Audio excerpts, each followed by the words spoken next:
E agora, Agora deu. Conseguimos. Boa que bom. noite. Eu te ouvia, dava sinal, mas parece que não estava chegando. Na última vez que nós fizemos live aconteceu isso também. O Instagram chegou a derrubar a gente até e foi bem difícil conseguir abrir, mas depois deu certo. Eu persisti, né? Mas que bom, deu certo. Muito bom. Boa noite, Paulo. Boa Tudo bom? noite. Tudo bem com o senhor? Tudo bom.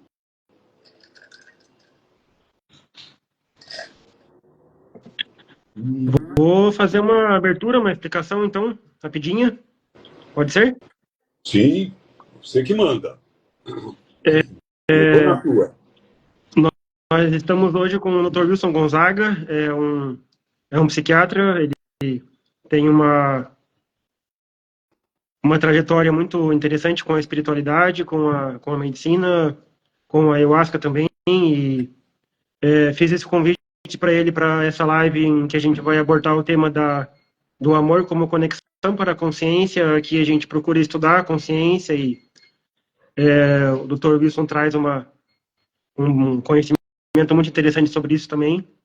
E é uma honra para mim estar aqui com o senhor e é um momento muito especial e espero que a gente consiga transmitir esse ensinamento para as pessoas e possa estar servindo, né?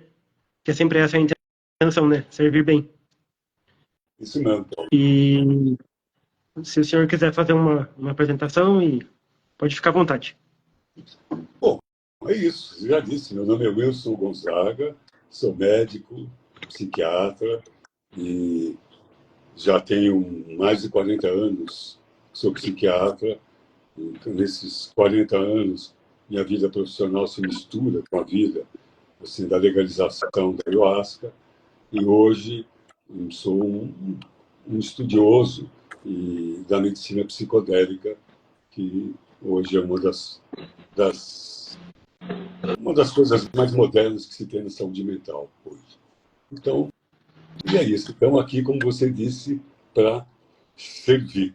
É isso mesmo. Vamos lá. Se a gente puder.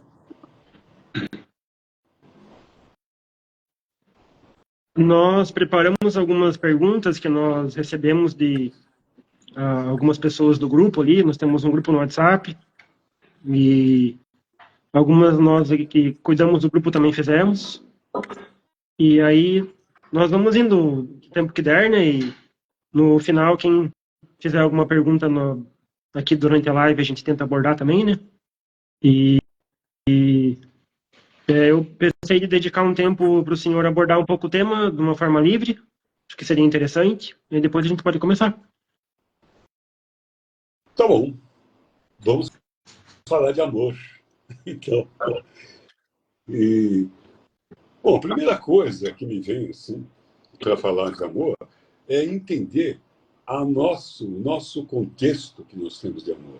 Quando nós temos um contexto judaico-cristão de amor, ele está muito ligado à posse, ao meu, e muito ligado ao amor romântico, né? E ao meu mulher, à minha mulher, ao meu marido, e, e aumentando um pouco para a família, meu filho, minha família, e sempre do meu. O pronome meu está sempre ligado na nossa língua, um pouco antes da manifestação do amor, da palavra amor, quando nós vamos falar sobre isso. Se nós formos ver pelo ponto de vista grego, tem várias maneiras de dizer amor, né? E fica muito claro, o amor eros, esse que nós conhecemos, o amor da paixão, né? O amor storge, que é o amor da família, mas ele ainda continua sendo pessoal, né? O amor filos, um pouco mais fino, como o da filosofia, né? Do conhecimento, da filia, né? Filia pelo conhecimento, o amor storge, né? O amor incondicional, o amor ágape, o amor incondicional que os mestres dedicaram, né? Jesus fez isso, Buda fez isso. E então a gente precisa compreender, né, de que existem maneiras diferentes de entender o que é o amor.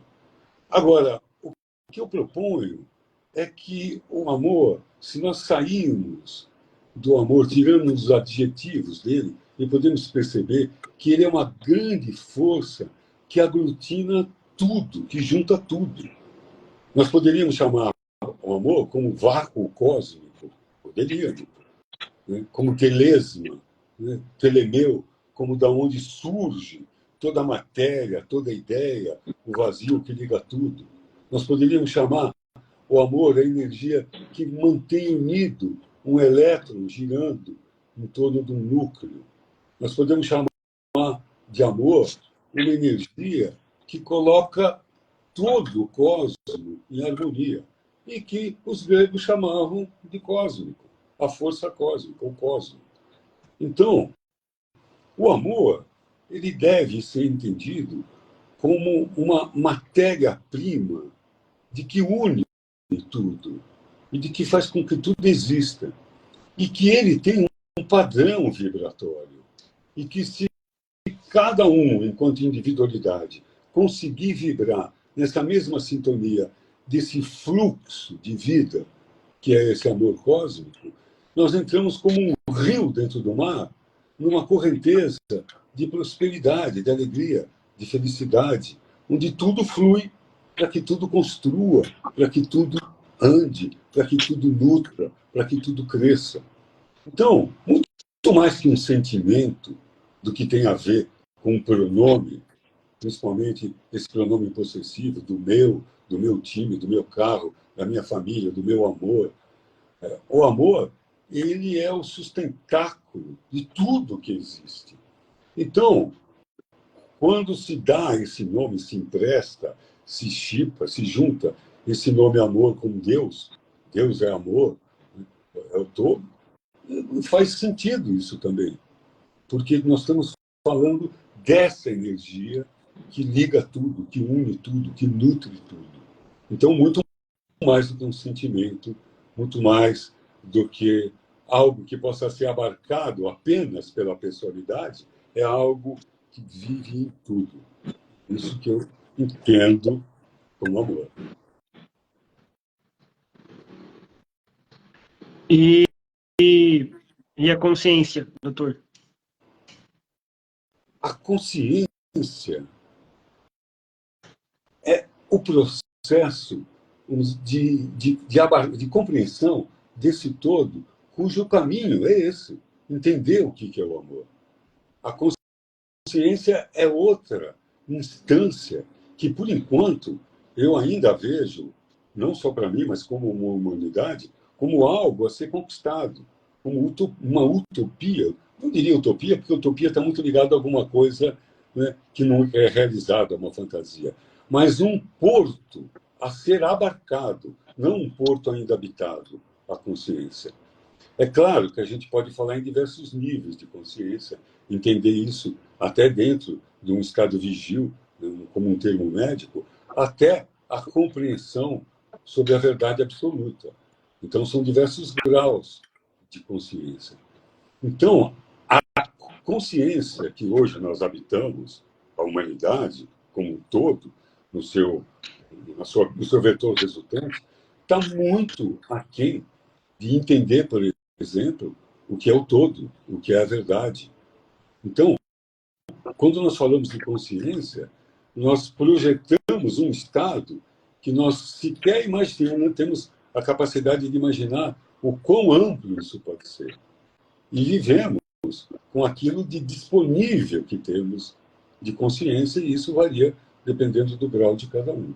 Mas esse termo é um termo altíssimo, e que tem a ver exatamente, diretamente com essa expressão desse amor mais amplo, esse nível de consciência, que percebe, por exemplo, que vai além do julgamento do certo e errado, de que cada coisa está no seu devido lugar, acontecendo como devia acontecer, dentro de uma ordem lógica, apenas com diferenças vibratórias, aparentando diferentes realidades. A consciência é algo que consegue abarcar tudo isso. Portanto, ainda um porto. No meu caso pessoal, eu não tenho a menor dúvida que é um porto a ser desejado, né? E que busco, assim, eu acho que poderia dizer quase que diariamente, assim, desenvolver esse caminho para ser um pouco mais consciente. E uma das grandes escolas de buscar a consciência é voltar o olhar para dentro, porque essa noção do microcosmo, entendendo a si mesmo, nós vamos entender como tudo funciona e temos um pouco mais de consciência. O caminho é mais para dentro para atingir esse nível de consciência. Assim, com relação a como a gente pode relacionar o amor e a consciência e a questão do despertar dessa consciência, o senhor acredita que dá para entender que no momento que a gente vive hoje, com as densidades todas que estão por aí, pelo sistema social e tudo, a gente acaba se tornando cada vez mais humanos inconscientes e aí acaba cada vez mais perdendo o nosso amor próprio e, consequentemente, não consegue mais colocar o amor para fora de nós. E aí uma relação do amor com a consciência seria mais ou menos com isso, assim? Cara, muito bom, Paulo. Você colocou uma coisa assim muito oportuna, muito óbvia, assim. E às vezes o óbvio não é percebido. O mundo que nós vivemos é um mundo de ilusão, é um mundo de inverdade. A própria tridimensionalidade, ela se coloca como realidade. O sólido, o concreto, os cinco sentidos definindo aquilo que é real. Então, o mundo que nós vivemos, eles nos coloca cada vez mais embrutecido, cada vez mais denso, cada vez menos espiritual, mais prático. E isso dificulta muito o despertar a consciência. Então, aquela ideia, que é muito já hoje tanto utilizada, e eu acho bem feliz, que a gente vive no Matrix, numa grande ilusão, né, muito bem retratada por aquela, pelo menos o primeiro filme, o Matrix. Então, de que tudo isso concorre para que a gente viva sem consciência, acreditando numa realidade montada, numa realidade parca, assim, sustentada pelos cinco sentidos, e quase sempre engenheirada, arquitetada por uma engenharia com interesses que não tem a ver com a felicidade, com o despertar da consciência, com o bem-estar do coletivo. Tem muito mais a ver com o jogo de poder. Então, nós estamos imersos num teatro, num hospício, num ambiente em que tudo concorre para que a gente adormeça, para que a gente não desperte a consciência. Então, há que viver, ainda estamos vivendo, dentro da caverna de Platão. Platão definiu isso há tanto tempo atrás, essa ilusão que se vive, guiado por pessoas que também continuam dentro da caverna. O mito da caverna de Platão coloca essa coisa que você colocou de um jeito muito claro, né? De que tudo concorre para que continuemos escravos, agrilhoados, né, pelo pescoço, pelos braços daquele grande muro, achando que tudo que existe são aquelas sombras, criadas por seres que também estão presos dentro da caverna. Talvez não esteja tão claro para quem não conhece esse mito, mas, de novo, é a história do Matrix, de novo. Então, sair desse apelo quase que irresistível de acreditar de que tudo isso é real, é algo que uma luta individual que deve ser feita. E só quando a gente consegue furar essa bolha é que a gente consegue entender que existem outros níveis de consciência, que existe outra maneira de entender o amor, outra maneira de entender a vida, o serviço. Mas não é fácil acordar dentro desse mundo. Não é fácil.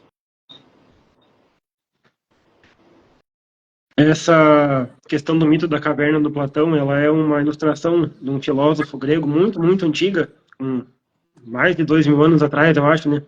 E é um grupo de pessoas que está preso numa caverna, e aí, de repente, uma dessas pessoas consegue sair, ele sai para fora e enxerga o mundo, enxerga o sol, enxerga a luz, né? E aí volta toda animada, feliz e vai contar para as pessoas com quem ela estava convivendo dentro daquela caverna e ela é julgada, condenada e acho que até executada, né? Sim. E passou tanto tempo, né? E a gente vive a mesma realidade, né? E é isso, né? É isso aí.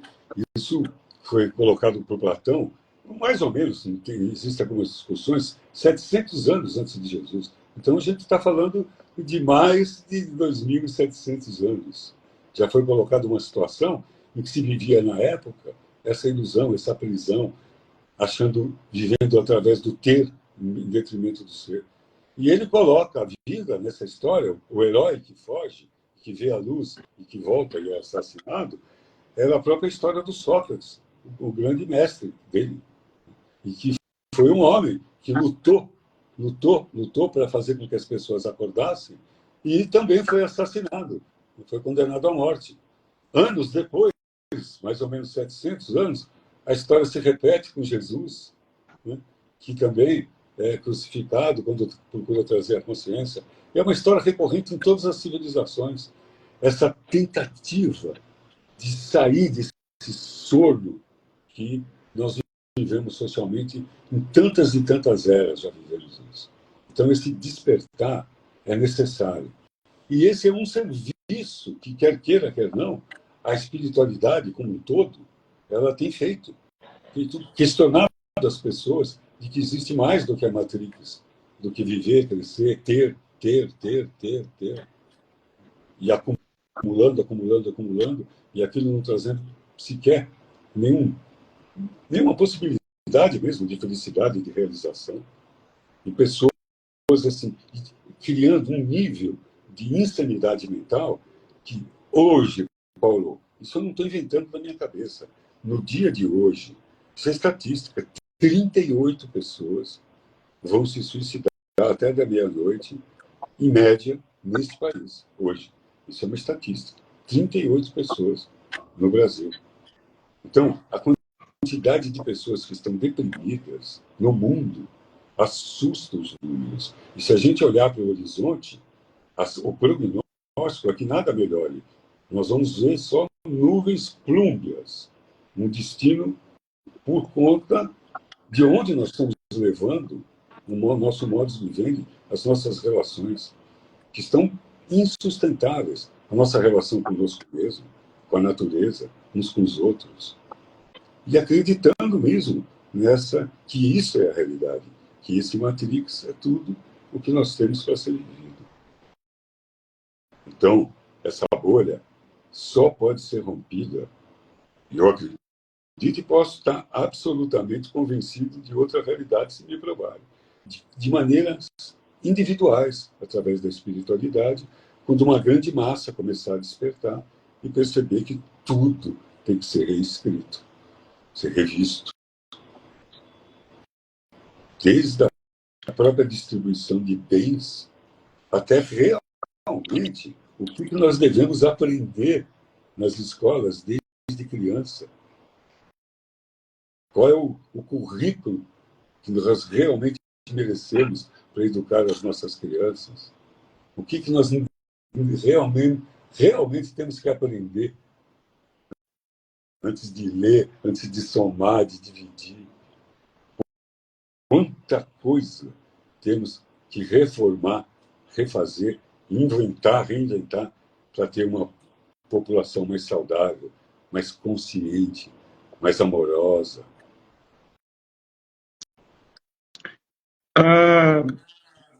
Algumas das lives que a gente fez aqui, doutora, uma boa parte delas, teve outros terapeutas, mas quem mais aparece aqui com a gente é um terapeuta chamado Gilberto Franzoni. Ele é de Londrina e ele tem um conhecimento que ele moldou assim com base em a trajetória dele também, já tem 31 anos, eu acho, na espiritualidade. E ele é físico de formação, então ele traz uma contribuição da espiritualidade científica, que o senhor tem um conhecimento bem interessante também, e define o nosso resgate da consciência, o nosso despertar da consciência, com base no princípio da gente fazer uma morte de nós mesmos, depois um nascimento ou um renascimento de nós mesmos, e depois que tiver já andandinho um pouco nisso, começar a servir, que seria daí um sacrifício pela humanidade, né, que a gente tem uma conotação negativa da palavra sacrifício hoje, mas ela é um sagrado ofício, né, na definição dela, né. E eu já observei em algumas lives suas que comentam da questão de morte do ego, e o senhor traz a questão da psiquiatria daí, que não entende muito bem dessa forma, né? E eu pensei de o senhor comentar um pouquinho sobre isso, de acordo com o que o senhor acredita também. Tá bom. Então, nesses mais de 40 anos trabalhando como psiquiatra, eu me via numa necessidade, até pelo meu caminhar profissional, no mundo corporativo até. Ele acabou me dando uma oportunidade de eu ter que organizar o meu trabalho, de toda essa experiência, dentro desse eixo de um olhar médico, de um olhar de pesquisador, de um estudante de neurociência, de um olhar filosófico e de um olhar espiritual e de um olhar de um psicoterapeuta, que foi o meu caminho durante muito tempo. Reuni toda a minha experiência dentro de um jeito de trabalhar, que poderia ser utilizado, essa era a minha ideia, por qualquer um que seguisse aquele método. Esse método hoje chama Revoluciones, e que ele tem a ver com entender o que é o ego, e a que ele serve, e como ele se formou através do que é a nossa personalidade, entendendo como é que o cérebro funciona. Porque é só através de como nós entendemos, se nós entendemos de como nós fomos formados pela vida, através dos fatos, de como as nossas emoções entenderam aqueles fatos e como aquele entendimento gerou um circuito e ele foi responsável por um comportamento que às vezes determinou uma personalidade. É só saber como é que foi, entender como é que aquilo foi criado, que a gente pode entender através de uma espécie de engenharia reversa de como desmontar aquela característica e poder perceber de que o ego não é um inimigo, mas ele também não é onde nós temos que depositar a nossa identidade. Ele é um conjunto de pequenas identidades que foram formadas pela vida. Quando nós entendemos isso, nós vamos pegando essas pequenas identidades e vamos reconstruindo aquilo conscientemente, nos transformando no ser que a gente quer ser. Do qual você disse uma coisa muito importante, que uma dessas etapas, o serviço é fundamental para esse desenvolvimento. Que a gente parte do princípio de que tudo isso tem dois eixos, que é amar melhor e servir mais. Agora, isso só é possível quando eu já estou num determinado nível que eu não sou escravo ainda da minha personalidade. E sou um conjunto de reações inconscientes que muitas delas foram geradas lá na minha primeira infância. E eu ainda estou respondendo a isso. Então, primeiro, eu preciso desmontar tudo isso. Ou estar neste processo que é gerúndico. Não é muito desmontar, é desmontando, porque esse trabalho não acaba. Mas ele é preciso, tá? E aí passa essa coisa do serviço. Então, e o objetivo é esse, contribuir com a revolução do mundo, do planeta, trabalhando a partir de si, se transformando uma bomba viva de uma vibração de um mundo melhor. Porque só assim que a gente vai conseguir transformar, pelo menos dentro desse ponto de vista. É quando cada um ser uma fonte geradora de um novo pensar, de um novo agir, de um novo viver. Nós até tínhamos separado uma pergunta aqui sobre essa frase que o senhor comenta de servir mais e amar melhor, e a questão de compreendendo que o amor é consciência, o que a gente pode compreender o que seria o amar melhor? Então, bem isso mesmo. Quantos de nós têm amor como sinônimo de consciência? Bem poucos. E em alguns momentos. Então, amar melhor é entender de que, como nós estamos exercitando aquilo que nós chamamos de amor, pode melhorar. Então, não é amar mais ou amar menos, porque o amor não é uma questão de quantidade, e sim de qualidade. Melhorar o teor vibratório, melhorando a nossa consciência do que é amar. Então, por isso amar melhor, porque até a gente poder ser considerado iluminado, nós temos um tanto para aprender sobre como amar.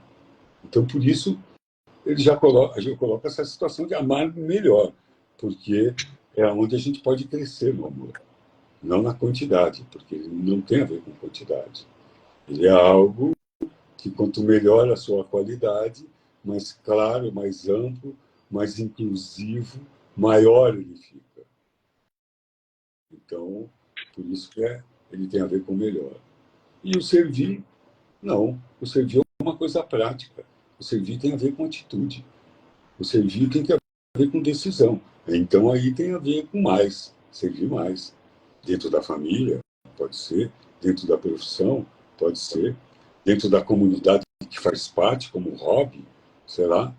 Dentro de qualquer lugar a gente pode servir mais. Em qualquer função que a gente esteja.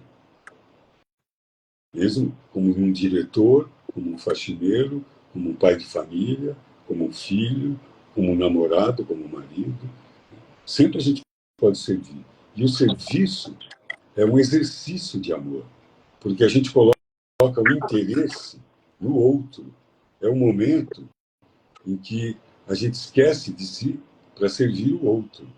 Então, mesmo que seja um serviço remunerado, mesmo que seja um serviço profissional, se ele é feito com essa intenção, é sempre alguém que nutre também aquele que serve o serviço, aquele que serve. Se ele está nessa onda, se o foco é o outro. Então, o servir melhor, o servir mais, ele é melhor para quem serve, inclusive. Não só para quem é servido. Então, ele não tem cargo, não tem fronteira, não tem função. Qualquer um pode servir mais. Porque, às vezes, as pessoas se acomodam dentro de algum papel por conta de que serve muito, porque ajuda muitas pessoas, porque ensina muitas pessoas, porque está evidente que a vida da pessoa é servir, e, de repente, ela se esconde atrás desse personagem e deixa de servir, por exemplo, seus filhos, sua esposa, né, a sua família, seus pais, porque fica escondido atrás daquele personagem, do importantão, da importantona, da pessoa legal, que é aplaudida, que já é vista como pessoa legal, que serve pra caramba.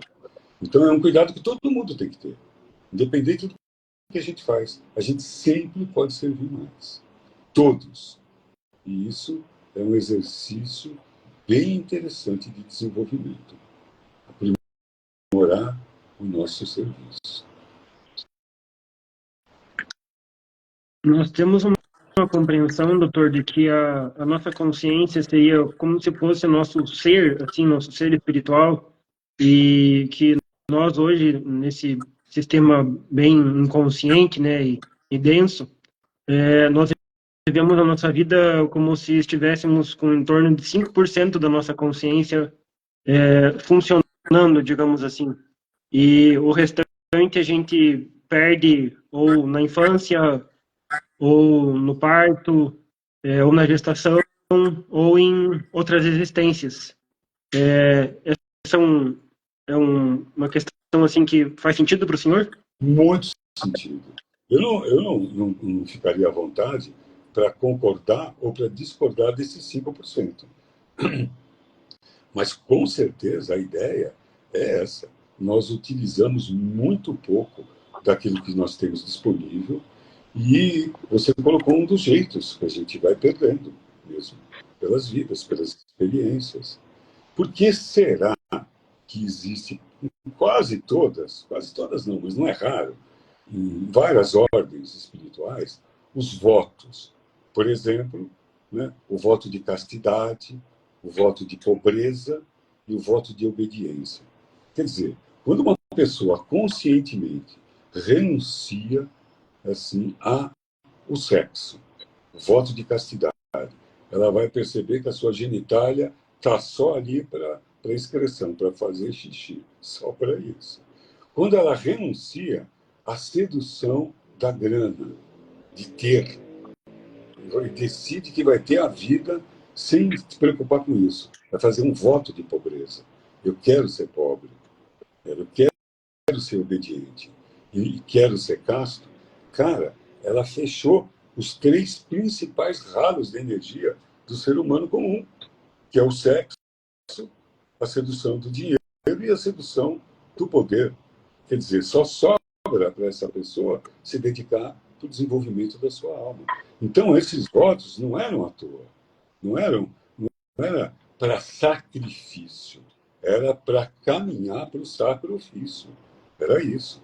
Era se livrar do que a grande da maioria das pessoas não consegue se livrar. Porque não é difícil de entender que é um teste para a vida de uma pessoa ela vir muito rica. É um teste de uma vida de uma pessoa ela ter muito poder, ela fazer o que ela quiser. É um teste para a pessoa. Então, quando ela abre mão disso, ela já tem uma possibilidade de crescer. Não é à toa que tem esses votos. Então, por isso é que a consciência traz, e a disciplina, ela está muito atrelada a uma outra. Porque quando a gente começa a perceber que tem que sair da Matrix, precisa de disciplina. Porque esse mundo é muito sedutor. Tudo concorre para que a gente não acorde. Então, para acordar, precisa ter disciplina. Até para manter um corpo saudável, porque nós deixamos, por exemplo, de se alimentar como se alimentam os animais. Deixamos de se exercitar como naturalmente se exercitam os animais. Então, a nossa própria relação com o nosso corpo já precisa ser corrigida. Então, tem muita coisa para fazer. Alimentação, exercício, respiração, repouso. E quando a gente fala de alimentação, as alimentações mais sutis, do que a gente tem se alimentado. Então, é necessário um trabalho de reforma rápida para a humanidade. E não basta alguns iluminar. Não basta, nesse momento, Paulo, isso é um ponto de vista pessoal, tá? Respeito todo e qualquer contraponto. Mas a mim, eu não me esqueço, nesse momento que nós estamos conversando sobre consciência, sobre amor, sobre uma revolução cósmica da humanidade, nesse mesmo momento, eu estou vivendo aqui numa cidade, muito próximo aqui de casa, tem uma Cracolândia. Aquilo ali está aqui, na minha cidade, está acontecendo, bem perto daqui da minha casa, alguns quilômetros da minha casa. E é esse mundo que eu vivo. Então, e aí? É só cada um poder acordar, furar a bolha e sair meditando e dizer: eu agora parei de comer carne, eu agora já não penso mais em violência, eu já não quero mais o meu carro X, eu já entendi e parará, e a Cracolândia continua. Qual é a minha responsabilidade nisso? Porque, lembrando o mito da caverna, que você muito bem clareou aqui para todos nós, quando o cara chegou lá, ele voltou para acordar os outros, para ensinar os outros que ele tinha visto. Ele poderia muito bem sair da caverna e dizer: pô, legal, agora eu vou procurar uma árvore, vou perto de um rio, vou construir minha cabaninha aqui e sair da caverna. E eles que se dane lá. Mas ele não fez isso. Quando ele iluminou, ele voltou para iluminar os seus irmãos. Então, a mim mostra isso, que é um processo coletivo também. Que não adianta a gente furar a bolha sozinho. Então, dentro desse processo de partilhar, de ensinar, de partilhar, acho que é isso. Faz parte disso, de todos subirem juntos. Porque a pessoa ilumina, depois ela tem que voltar para ajudar os outros a iluminar mesmo. Não é assim que acontece os avatares? Pelo menos, para mim, é confortável essa compreensão de uma pessoa que ilumina, aí, como fez o mito da caverna, ele volta para ensinar os outros e passa a servir os outros. Maravilha. Até o último. Aí a humanidade, aí todos prontos, vamos fazer outra coisa, que eu sei lá o que é. Vamos mudar o nível do game. Mas só vamos mudar o nível do game enquanto humanidade quando o último compreender. Então, eu acho que aí entra o servir mais. Que é, furou a bolha, entendeu? Então, arruma um jeito de partilhar e de servir através daquilo que você já tem de consciência. Porque a consciência é intransferível. Mas, pô, existem os professores, existem as pessoas que facilitam. E tem muito jeito de servir. Jeito de servir. Cara, eu tenho um porteiro num consultório que eu ainda não assumi. Eu comprei e estou reformando, um consultório novo. Eu tenho um porteiro que o cara é de uma simpatia. Ele recebe as pessoas com um sorriso. Ele guarda o nome das pessoas. Então, aquele cara, ele nem sabe que eu penso isso dele. Eu ainda nem falei isso para ele, porque eu nem comecei a trabalhar lá. Mas um dia eu vou falar para ele. Porque ele faz um serviço tão bem feito, tão legal, e é um porteiro. Só isso. E trabalha do lado de uma mulher que não faz o que ele faz. E que ganha a mesma coisa que ele. E que está ali para fazer a mesma coisa que ele. E ele só faz aquilo porque ele decidiu fazer daquele jeito. Então, o trabalho dele é revolucionário. Do lado da outra, faz a mesma coisa e ganha a mesma coisa que ele. E faz o que deve. Te cumprimenta. Mas não é o que ele faz. Então, por exemplo, é uma pessoa que faz diferença no dia das pessoas. Faz diferença no meu dia, quando eu chego lá e cumprimento ele. E eu faço questão de estender minha mão e tocar na mão dele. Ele acha que aquilo é uma simpatia do doutor. Mal sabe ele que é um egoísmo do doutor de humildemente pegar na mão de uma pessoa que irradia alegria, que é um porteiro. Então isso é servir mais. Qualquer um pode servir mais. Ali, ele está ali, ele tem que dizer bom dia, tem que indicar as pessoas. Então ele faz isso dessa maneira. E tudo. Isso é uma coisa que eu estou falando principalmente para mim, Paulo. Tudo. Tudo. Eu vou falar na primeira pessoa. Tudo que eu fizer, eu ainda posso fazer de uma maneira melhor. Mais amorosa, mais pacífica, mais carinhosa.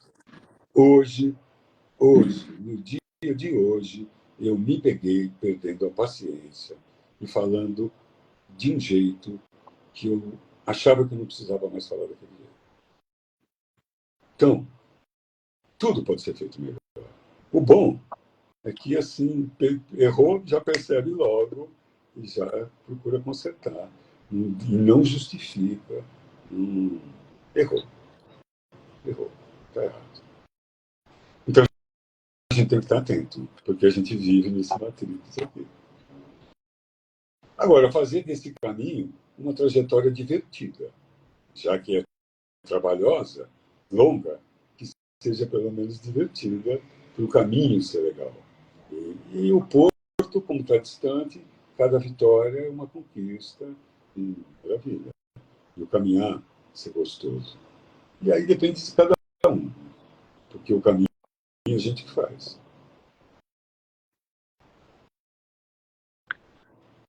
Sobre isso que o senhor estava falando, tem duas questões aqui. Eu vou pegar primeiro a questão do despertar. Se a gente for ver as referências que nós temos de seres que, de alguma forma, trouxeram essa consciência e tentaram servir, né, trazendo ela para outras pessoas, né? Quase todas as referências que a gente tem é de seres que foram julgados, né, e condenados e executados e depois alguns como Cristo, né, voltam mas tem o caso do Enoque, né, que é uma figura bem diferente, bem ímpar, assim, eu estudo muito sobre ele, acho muito interessante porque ah, ele foi meio que anulado pelo sistema, né, sobrou muito pouco material dele e pelo que se conta tinha muito, né, e o que acontece com ele é meio que considerando essas outras referências que nós temos, ele é uma coisa meio única, assim, né, porque ele é levado para o céu, depois ele volta, ele passa uma mensagem e depois ele vai de novo e não volta mais e ele não é julgado, ele é acolhido pela família, né, por onde ele estava vivendo e ele acaba levando várias referências para outros povos, outras crenças, né? Então dizem que ele também foi Hermes, também foi Mercúrio, também foi Tote, tem toda uma questão com isso, assim, e eu achei que o senhor talvez pudesse comentar um pouquinho, né? Não, perfeito, perfeito. Você colocou no meu sistema de crença, no meu conhecimento, ele vai bem nessa direção. É o mesmo ser. É o mesmo ser. A minha compreensão, Enoque é Noé, que é Hermes Salomão. É uma sequência de identidades, de roupas, que é essa força sempre servindo com a mesma direção, sempre servindo com o mesmo propósito, trazendo conhecimento sagrado para ser degustado, utilizado e aqui na nossa prática. Então, Enoque, ele, como diz, vamos dizer, pegar as escrituras, ele foi levado ao céu, com o corpo e tudo. Quer dizer, ele não morreu, ele também não reencarnou, quer dizer, ele reencarnou, sim, dentro dessa compreensão, com outra roupa, mas com a mesma missão. Então, são seres, e que, como por isso daí a fusão de Hermes Tote, do mensageiro divino, daquele de Mercúrio, né, que dentro da mitologia é aquele, as asinhas nos pés, o caduceu é o mesmo, né, e que vem do céu trazendo as notícias de Deus para os homens na Terra. Foi o que eles fizeram, ou foi o que ele fez, nas suas diversas formas, nas suas diversas manifestações, trazendo sempre a sabedoria sagrada para esse povo denso, ainda meninos espiritualmente, crianças espirituais que somos nós. Então, essas figuras merecem todo o meu respeito. No meu ponto de vista, eu os enxergo com a mesma inteligência, tanto Enoque, quanto Noé, quanto Adão, quanto Hermes, quanto Salomão. Agora, identificar essa força, nomear essa força, é bem uma coisa do ego, do aprendizado, que não interessa o nome, e se ela teve interessa, a mensagem que essa força trouxe para nós. É isso que realmente interessa. Que nome, como se chamava, qual é a cor do cabelo que tinha quando vivia, sei lá.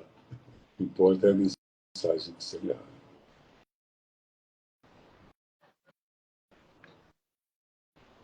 Tem uma história, doutor, que eu estudei recentemente, talvez o senhor conheça também, que tem aquele mito de que nossa humanidade foi gerada pelo aqueles seres Anunnaki, né?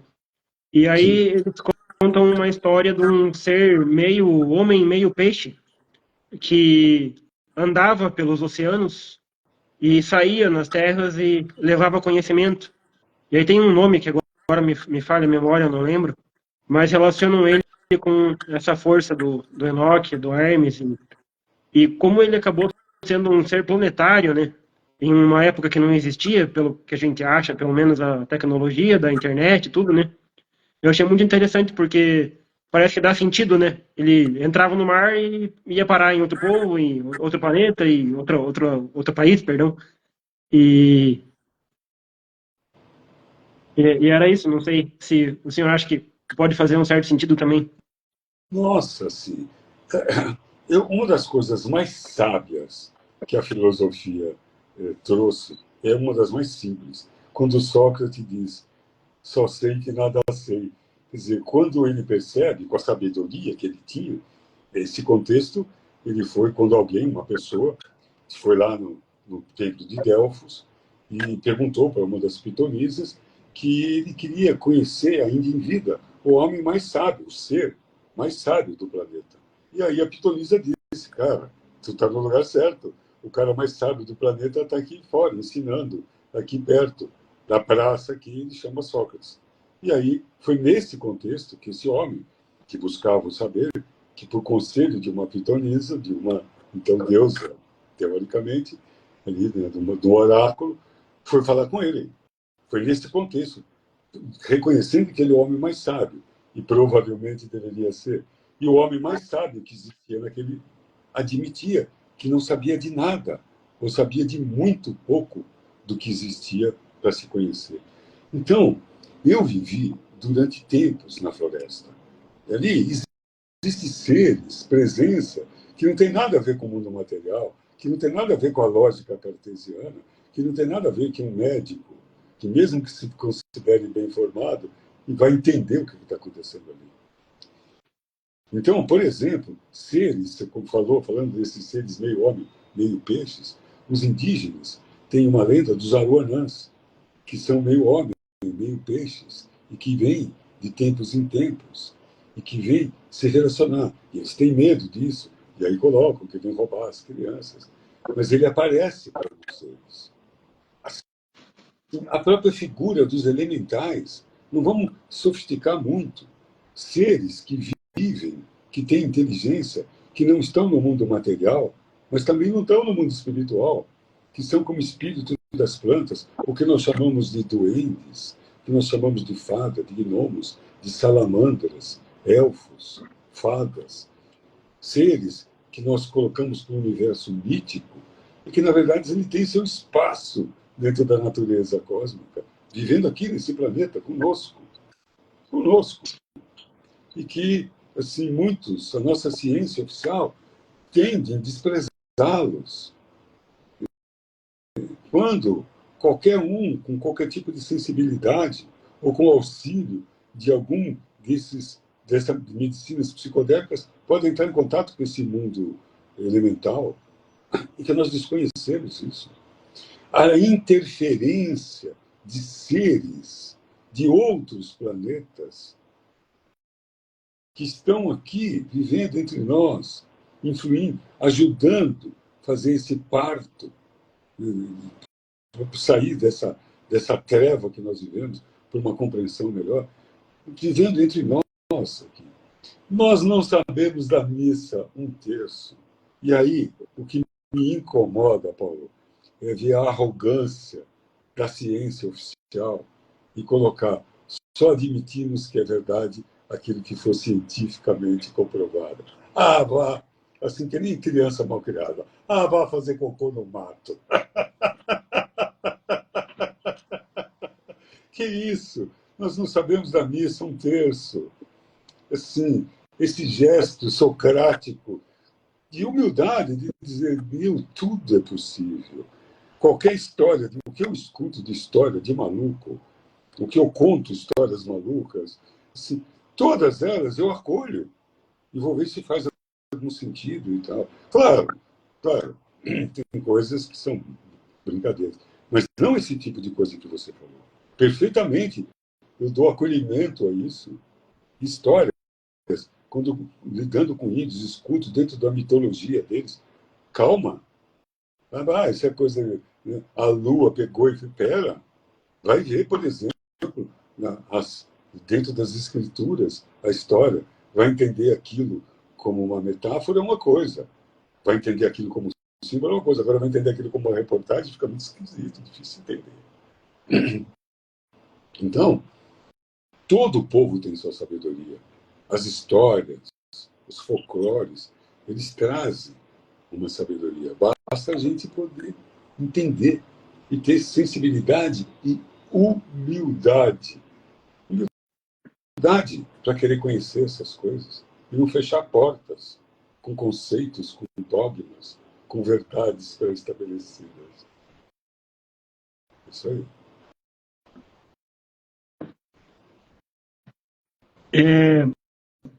Antes, quando o senhor estava comentando da questão do servir, o senhor trouxe a menção à questão de como temos exemplos de pessoas que fazem votos ou de pobreza ou de castidade, porque entendem a densidade do sistema e como acaba sendo mais fácil você ter um mínimo de consciência, você se isolando dele, né, não vivendo no caminho do meio, né, e aí a gente traz essa questão da sexualidade e ela pode ser considerada uma chave para essa conexão entre o amor e a consciência e como que nós poderíamos ter uma abordagem do que seria a sexualidade de uma forma sagrada e assim, pegando esse exemplo da pessoa que desacredita de viver uma relação considerando esse sistema da inconsciência que a gente está vivendo e acaba sofrendo abusos e violências e às vezes acaba também se tornando, né, um abusador, um violento, para fazer aquele efeito do... Eu descobri esse nome hoje, acho que é entropia, que é o efeito pêndulo, né? E o nome mais fácil é o efeito pêndulo que o Jung fala, né? E aí acaba perdendo a libido, acaba perdendo o foco sexual, a energia, a intenção, a própria crença, fica uma pessoa sem esperança no mundo, né? Na vida, no amor, numa família. E aí pensei que talvez o senhor pudesse abordar um pouquinho disso, é um assunto mais delicado um pouco, né? Mas... Então, esse assunto é um assunto que merece tempo e profundidade, porque o caminho, por exemplo, da iluminação, segundo as tradições, com relação ao sexo, são caminhos, pegar dois caminhos que são opostos. Um é o do celibato, né, do voto de castidade, que é o caminho da sublimação, eu sublimo essa força dentro de mim. Então, por isso que esse voto não pode ser imposto, não pode ser, ele tem que ser espontâneo, porque para conseguir uma elevação através de um voto como esse, da sublimação, há que ter grau para fazer isso. O outro caminho é do sexo sagrado. O caduceu de Mercúrio, falando de Tote de Mercúrio, ele tem duas serpentes. Essas duas serpentes, uma das suas representações é que aquele caduceu é a coluna vertebral e que aquelas duas serpentes, Ida e Pingala, ou Pingala, Ida e Pingala, são duas serpentes de energia, dois cordões de energia que correm dentro da coluna. E a maneira de usar a energia sexual para mover essas serpentes, buscando atingir o topo do caduceu, onde tem as asas, que representa a consciência ampliada, é através da atitude sexual, através do Tantra, ou mais próximos de nós, através do gnosticismo, através do Maituna, que é a utilização do sexo sagrado para desenvolvimento da consciência. Eu fui gnóstico durante anos da minha vida e sei bem o que é praticar o sexo sagrado. Agora, para que a gente faça isso dentro de uma sociedade, veio um termo espontâneo aqui e eu não vou reprimi-lo, dentro de uma sociedade punheteira, assim, tem que ter um nível de apartar-se, né, desse mundo erótico, desse mundo de sensualidade, que tudo isso existe, isso faz parte do nosso psique, como você falou, só que mal utilizado vai densificando, vai colocando como animais. O sexo, ele tem uma coisa instintiva, ele tem a ver com o cérebro reptiliano, ele tem a ver com o princípio de desenvolvimento cerebral, claro, perpetuação da espécie. Mas nós temos o córtex, um jeito de entender essa força não só para a reprodução, para a construção de relações. Só que nessa sociedade, onde tudo está deturpado, o dinheiro, a medicina, tudo, né? A economia, a política, a medicina, a história, a filosofia moderna, enfim, está tudo meio corrompido, é praticamente impossível se apartar desse sistema. E isso só é possível quando se tem uma relação monogâmica, amorosa, onde o casal queira essa proposta. Porque o casal, se ele quiser, ele faz um trisal, se ele quiser, ele faz um swing. Quantos e quantos casais não utilizam?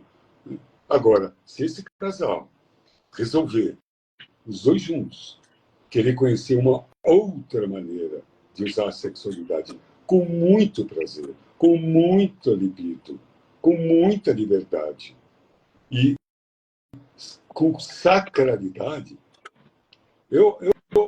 tem duas coisas que eu acho muito interessantes. São um depoimento pessoal, verdadeiro. Que, assim, eu acho muito interessante rezar, orar, meditar. E acho muito interessante e gostoso transar. Fazer as duas coisas numa mesma atitude, meu Deus, isso aí é mágico. Então, esse é um caminho muito interessante, mas que não tem nada a ver com o que a gente tem na sociedade de sexualidade. Tem que escapar dessa. Mas esse é um caminho oposto do celibato. E, sem dúvida nenhuma, essa ferramenta, mal utilizada, como toda ferramenta mal utilizada, faz muito estrago. Uma ferramenta delicada, como um bisturi, mal utilizada, faz muito estrago. Não sei se bisturi for a laser, é mais sutil, mas mais olha o estrago se for utilizado errado. A sexualidade, assim, é utilizada há muitas gerações como um instrumento anticonsciência, como um instrumento, usando praticamente como uma droga, uma coisa voltada só para o prazer, só para descarga dopaminérgica, não tem construção. Quando eu brinquei, de propósito, dizendo que nós vivemos numa sociedade punheteira, masturbatória, significa isso. Nós vamos atrás de autorrealizações.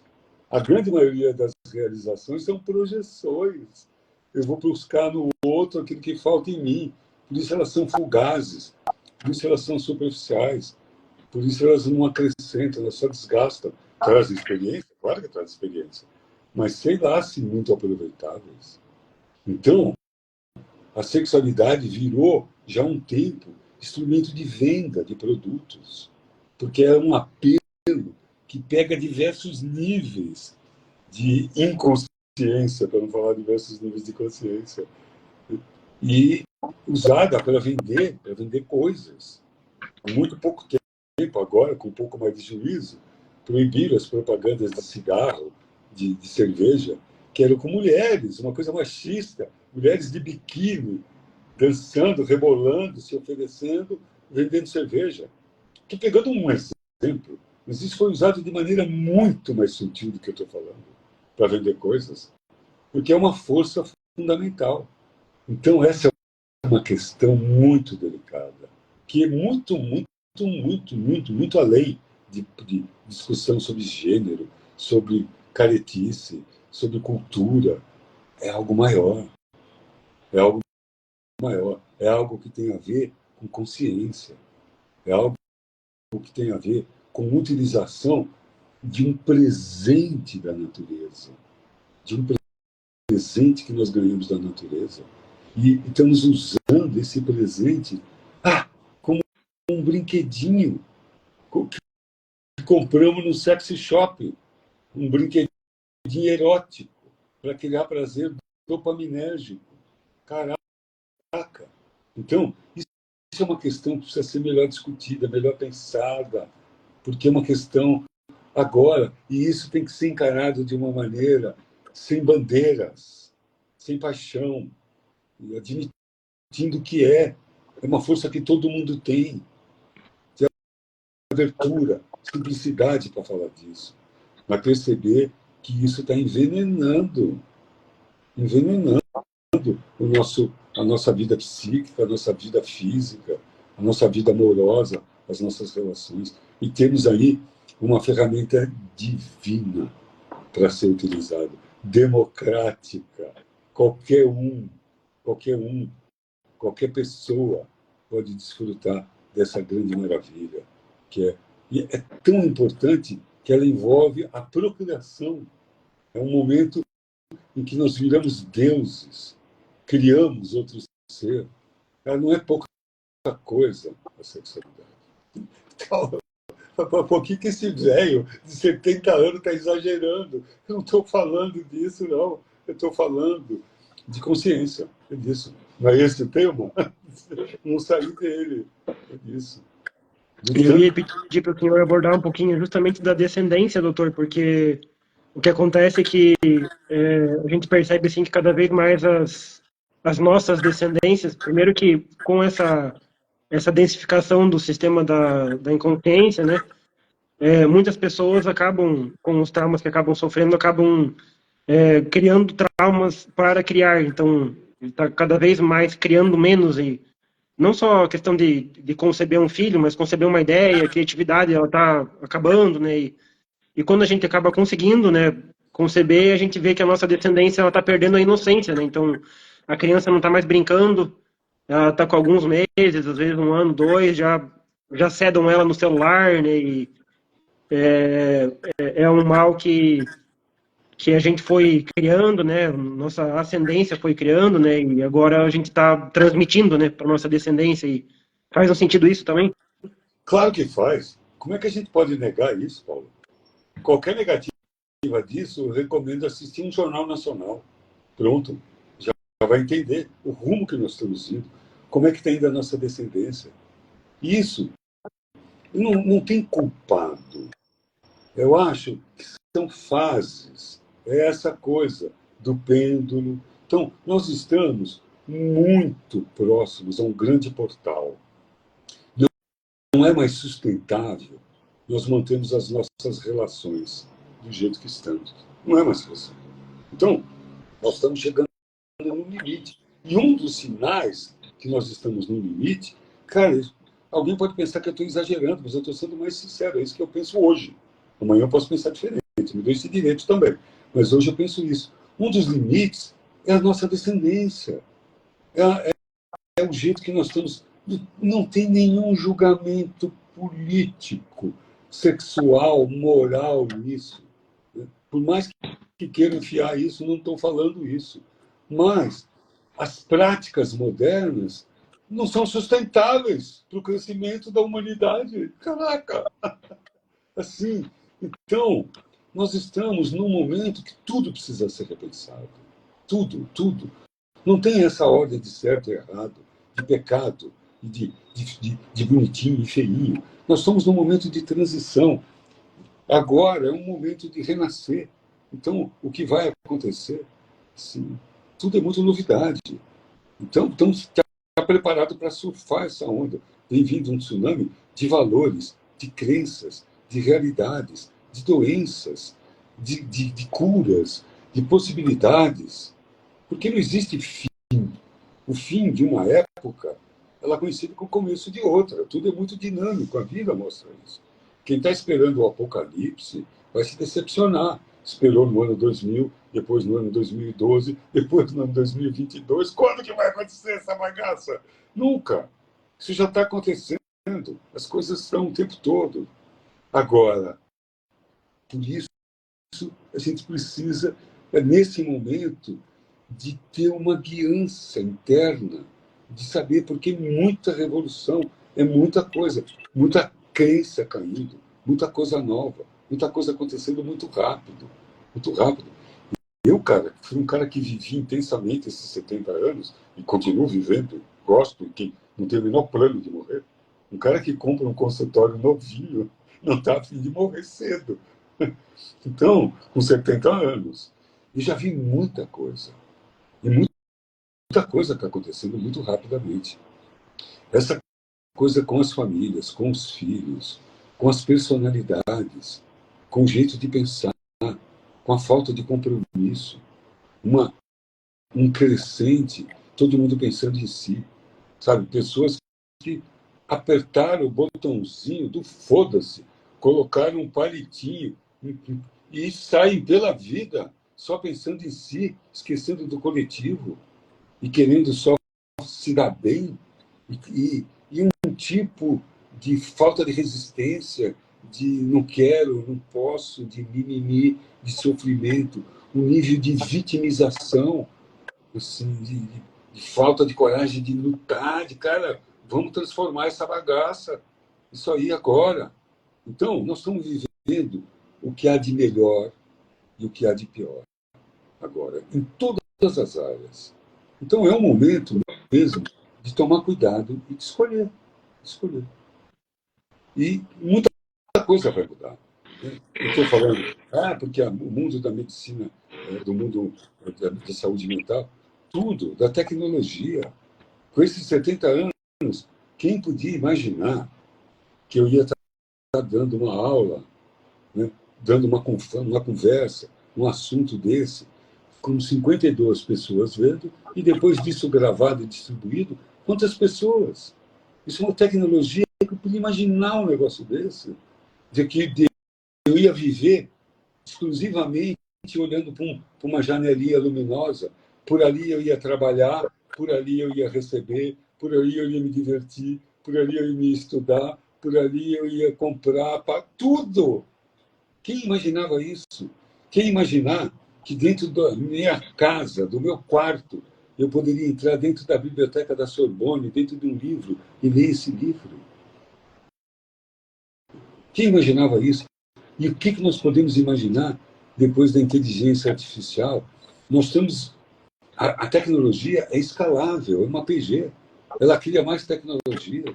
Então, rapaz, prever o que vai acontecer é muito difícil. Tudo pode ser muito rápido. E é agora, é já.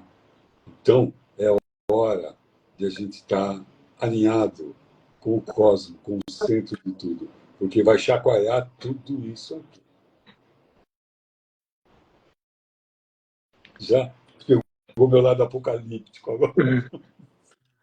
É o que a gente chama de apocalipse interno, né? Ele acontece de dentro para fora, né? E sobre isso aí que o senhor abordou, acho que para finalizar, daí tem mais questões aqui, mas a gente consegue encerrar daí com uma conclusão, assim, né? O quando a pessoa toma consciência, às vezes precisa ir muito fundo, né? Mas às vezes chega lá e já está quase sem salvação, né? Mas às vezes a consciência dá uma ligada ali e a pessoa acorda, né? E desperta e ela pensa, o que eu vou fazer, né? E quando acontece isso, o que a gente pode recomendar assim para fazer esse resgate, o resgate do amor em geral, assim, do amor sexual, do amor familiar, do amor fraterno, altruísta, da humildade, da fé, né? E eventualmente começar a chegar na consciência com calma, né? E o que a gente pode recomendar para isso? E talvez daí, para finalizar também, o senhor queira comentar um pouquinho sobre o trabalho com as medicinas, né? Com a ayahuasca, com o DMT, o peyote, os cogumelos, a psilocibina, que o senhor estuda um pouco também, né? São mais duas horas de fala aqui. Eu vou falar bem pouco sobre as medicinas, porque isso precisa de uma ocasião especial, que senão pode parecer proselitismo, chamando gente, porque não é isso. Mas eu quero falar. E a primeira pergunta, Paulo, o que foi mesmo? Sobre. A questão desse resgate, quando a pessoa toma consciência que ela está entregue para a Matrix, para a ilusão, né, o que ela pode fazer? Qual que é o caminho assim que ela pode começar o resgate dela, né? Eu não seria original. Eu seria, assim, bem filosófico, bem socrático. E que Sócrates, ele disse, a máxima dele foi: conheça-te a ti mesmo. E ele viveu numa época que houve o portal de Delfos, quando eu falei dessa história, do cara saiu do templo de Delfos e pegou ele ali em Atenas e foi falar com o cara. E o portal de Delfos estava escrito nele uma coisa que eu acho que tem isso a ver com o que Sócrates disse também, que é alguma coisa assim: homem, se tratando do ser humano, porque há de querer saber o mistério dos deuses e das estrelas. Conheça-te a ti mesmo e saberá de todos os deuses e de todas as estrelas. A única maneira de sair da caverna de Platão, o mito lá, é mergulhando dentro de si. É o autoconhecimento, é percebendo, porque nós somos um microcosmo.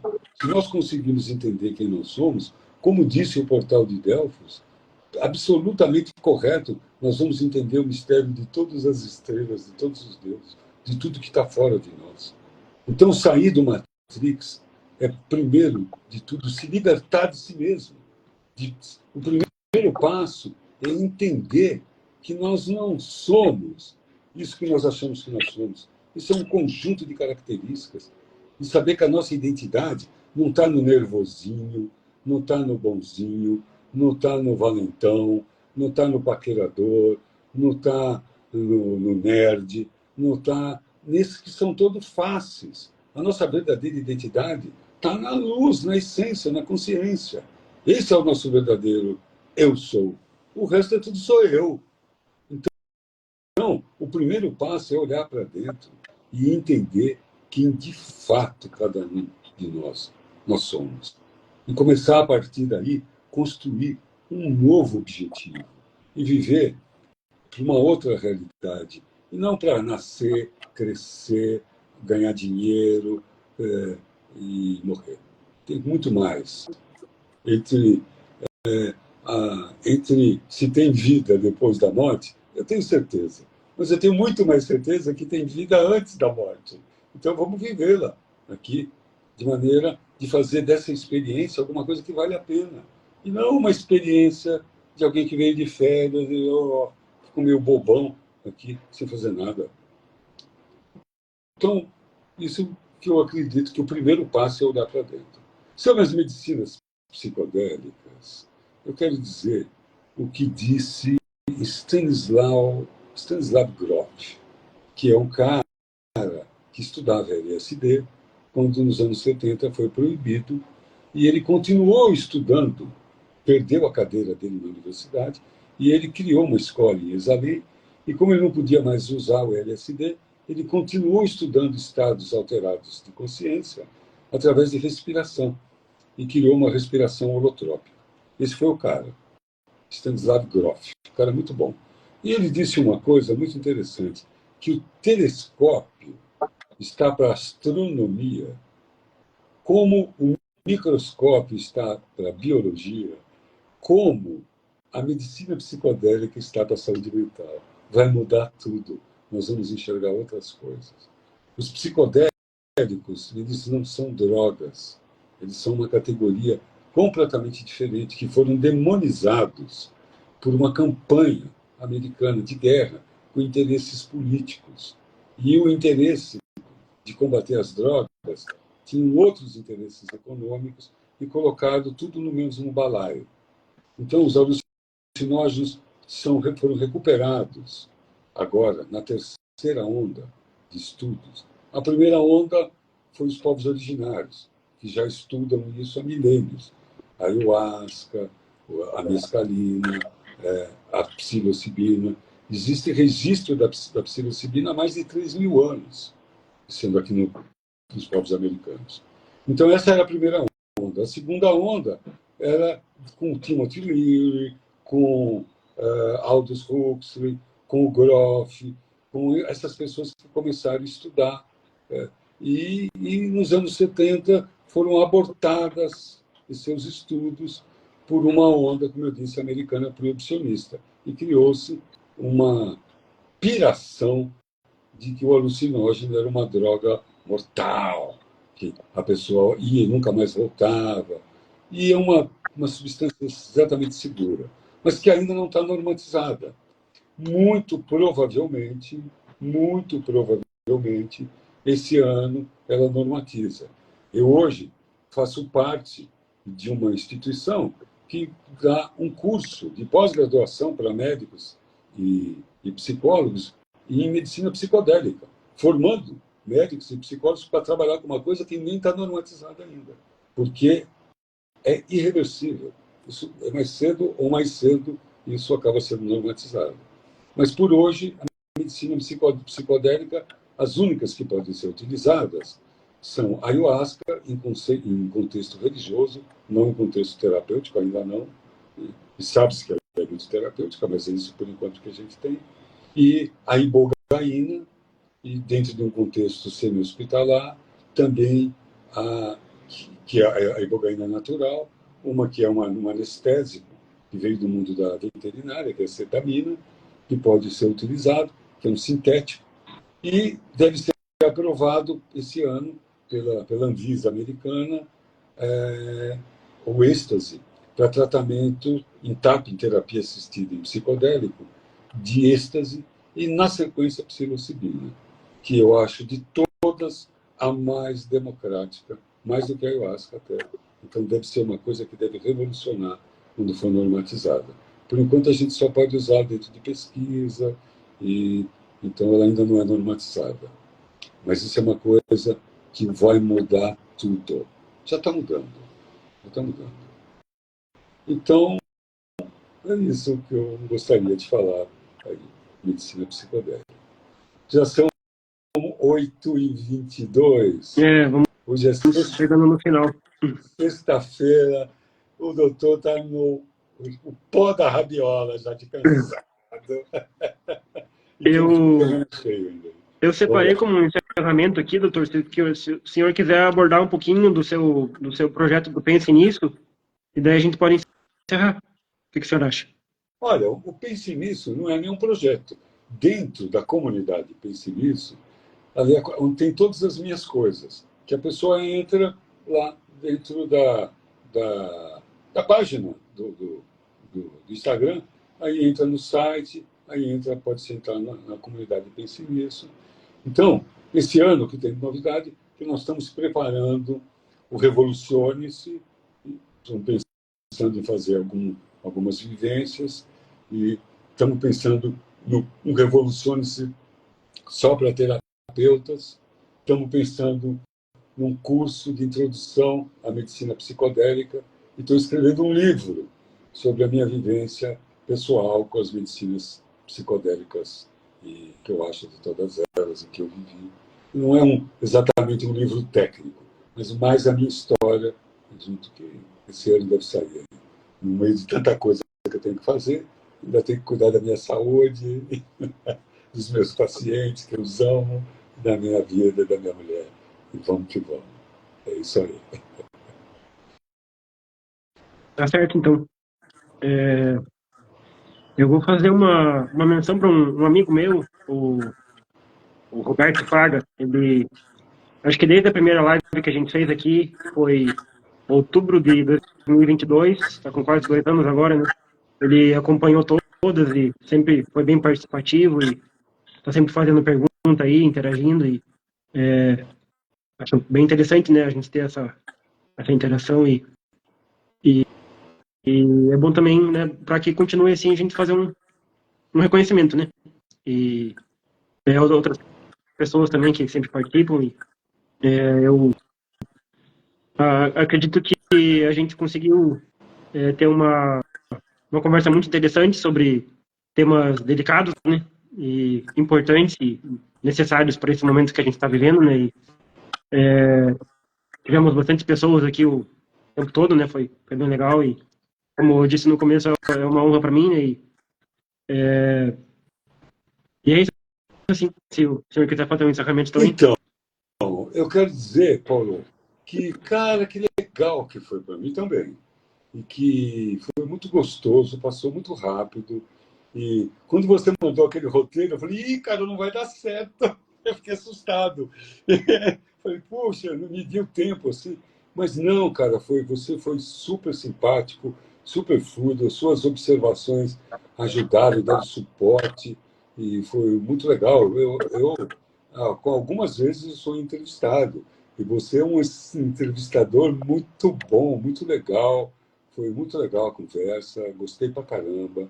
Agradeço assim as pessoas, as perguntas, a paciência. E aí, eu estou querendo, Paulo, depois saber aí como é que vai ficar gravado, para botar isso para minha equipe e para a gente botar na roda.